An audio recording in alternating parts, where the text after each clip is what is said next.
ଆସନ୍ତୁ ଜାଣିବା ଧିଙ୍ଗିରି ଛତୁର ଆଚାର କିଭଳି ତିଆରି ହେଉଛି। ତ ପ୍ରଥମେ ଛତୁକୁ ନେଇ ଆସିବେ, ନେଇ ଆସିଲା ପରେ ତାକୁ ଛୋଟ ଛୋଟ ପିସ୍ କରି କାଟିଦେବେ, କାଟି ସାରିଲା ପରେ ପାଣିରେ ହଳଦୀ ପାଣିରେ ବତାରି ଦେବେ, ବତାରି ଉଠେଇ ସାରିଲା ପରେ ଲୁଣରେ ଏମିତି ଗୋଳି ତାକୁ ଖରାରେ ଶୁଖେଇଦେବେ। ତା ପାଇଁ କ'ଣ ସାମଗ୍ରୀ ରହୁଛି? ଶୁଖିଲା ଛତୁ, ଜିରା, ମେଥି, ଧଣିଆ, ପାନମଧୁରୀ, କଳା ଜିରା, ଜୁଆଣି ଗୁଡ଼, ତେନ୍ତୁଳି, ସରିଷ ତେଲ, ଭିନେଗାର, ଲଙ୍କାଗୁଣ୍ଡ, ଲୁଣ। ତ ତାକୁ କ'ଣ କରିବା? ଭଲ ଭାବରେ ଭାଜିଦେଲେ ମସଲାକୁ, ଭାଜି ସାରିଲା ପରେ ତାକୁ ଗ୍ରାଇଣ୍ଡିଙ୍ଗ କରିଦେଲୁ।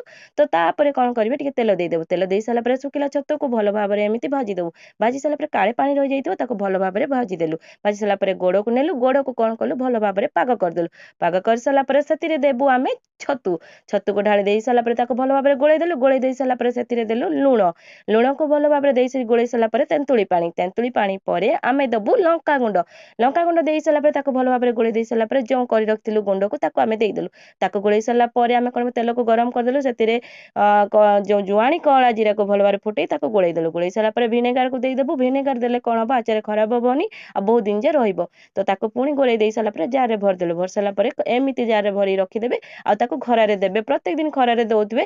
ତ ଏମିତି ବହୁତ ଦିନ ଯାକ ଆଚାର ରହିବ, ଖରାପ ବି କିଛି ହବନି।